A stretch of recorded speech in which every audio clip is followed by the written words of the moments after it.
Jeg kommer til å angre. Å, det blir gøy. Faen da, kom an.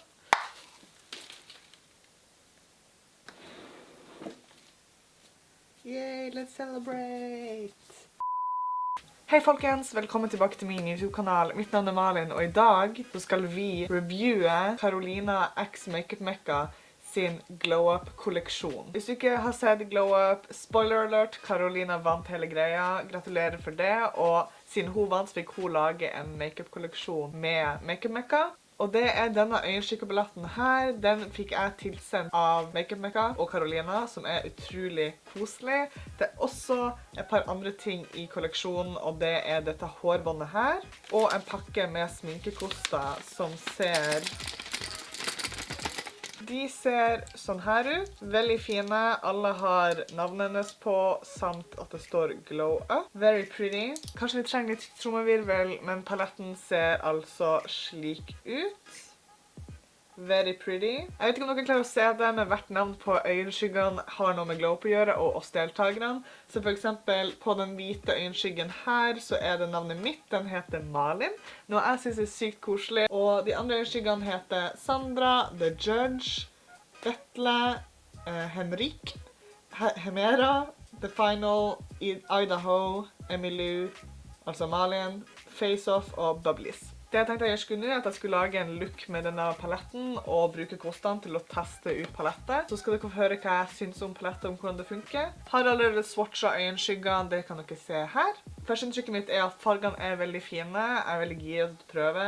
Jeg har egentlig ikke planlagt noen look. Det jeg bare vet at jeg skal på jobb snart, så det burde være en look som er jobbvennlig. I palettet så finner du jo også så klart, som jeg ikke nevnte, en highlighter og en blush, så er veldig gøy. Det jeg liker med dette palettet, sånn, når jeg ser på det, er jo det at det er en highlighter og blush sammen, men også at fargene er veldig lekende. Du har gul, du har lilla, du har rosa, og du har en sånn slags blå, blå-lilla farge, som heter Vetle. Så det er en veldig leken palett, noe som er veldig gøy, siden jeg føler at liksom, Makeup Mekka må begynne å lage litt mer lekende paletter. Men ja, da tenkte jeg at jeg skulle begynne med å lage en look for dere, så får dere se hva jeg synes om palettet, om dere kanskje har lyst til å prøve det selv. Jeg tenker vi starter med å prøve det her hårbåndet her, for det er fint å få håret ut av veien når man sminker seg. Veldig cute. Den er veldig myk og god da. Jeg føler jeg ser så søt ut. Jeg synes den var veldig Carolina. Sånn, jeg er ikke overrasket. Jeg føler alltid at hun går i farger som er rosa eller litt sånn rødtoner, så kler veldig, jeg er ikke overrasket. Kommer mest sannsynlig til å bruke den her når jeg renser ansiktet, ikke når jeg sminker meg, men har jo egentlig ikke noe å si.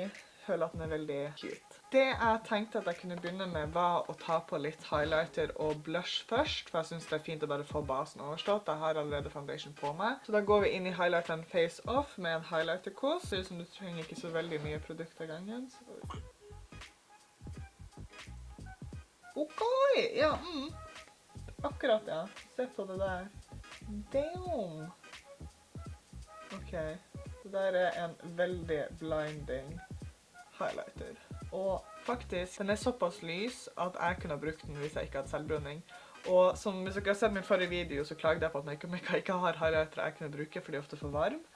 Men den her er perfekt. Jeg kunne ha brukt den med og uten selvbruning. Det jeg også liker å gjøre er å bare ta en svamp og presse highlighteren inn i foundation. Jeg har ikke satt foundation min, fordi jeg liker at det er litt sånn vått eller fuktig hvis det gir mening, så at highlighteren kan smelte litt mer inn i huden uten at det ser pudret og glitret ut. Nå skal det nevnes at det ikke er den mest finkorne highlighteren jeg har brukt i mitt liv. Jeg har brukt andre som er litt sånn som støv, og da føler jeg det ser enda mer naturlig ut.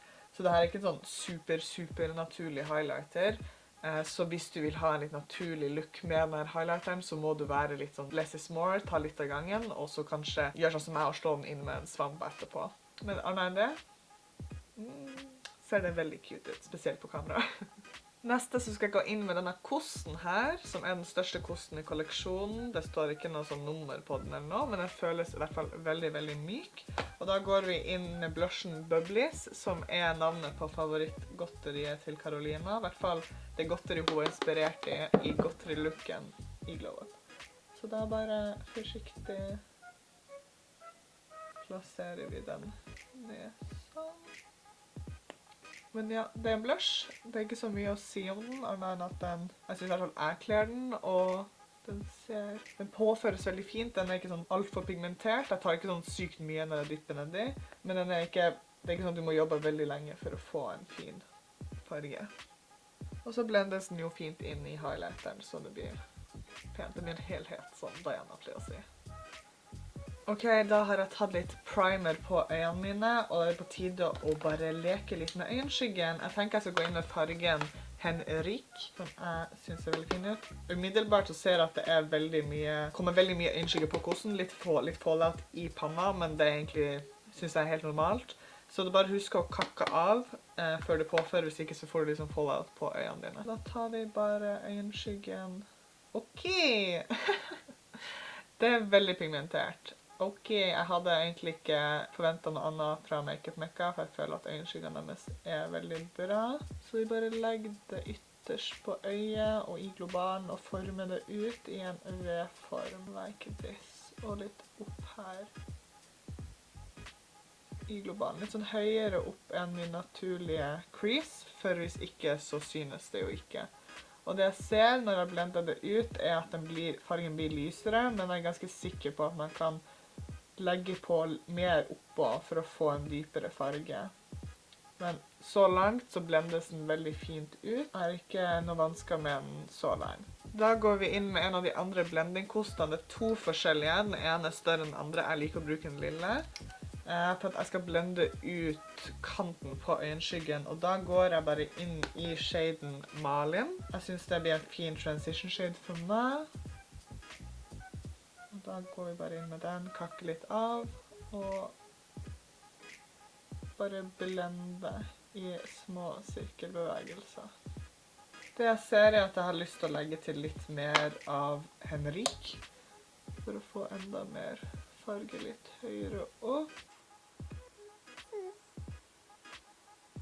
Jeg er veldig forsiktig med kostene, altså de kostene er kjempemyke. Jeg synes det er veldig fint så langt.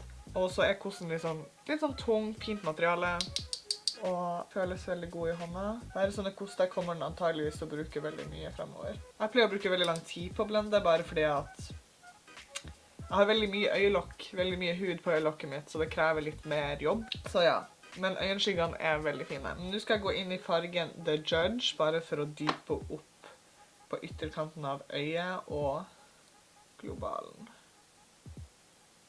Og den gikk på veldig lett ennå. Veldig dyp farge. Komplementerer den rosa kjempebra. Sånn.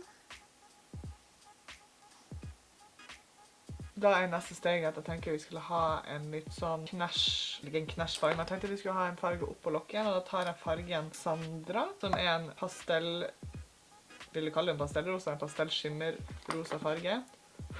Jeg tar den bare på fingeren, og så drar vi den over lokket. Og det der var superfint. Altså, hallo.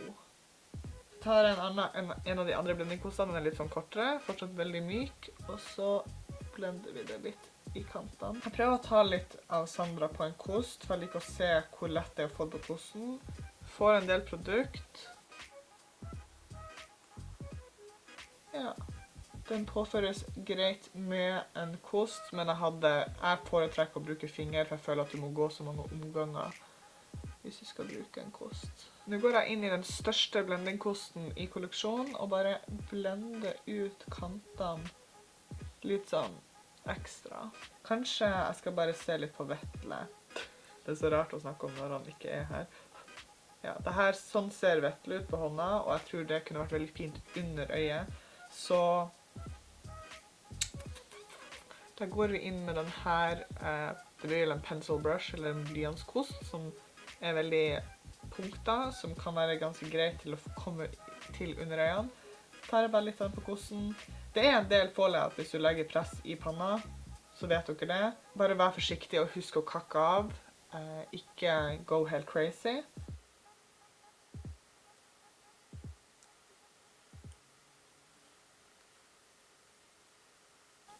Føler at det ble veldig sånn blått igjen at jeg ser nesten litt syk ut, så kanskje jeg burde legge til noe annet også. For det er jo veldig sånn, den kald blå, så eller den lilla tone, så jeg er litt redd for at folk vil se meg i dag og være litt sånn hun er syk, eller jeg har rosover på 10 år. Altså jeg tror jeg går inn i The Judge igjen og bare tar det på ytterst på øyet over vettelet.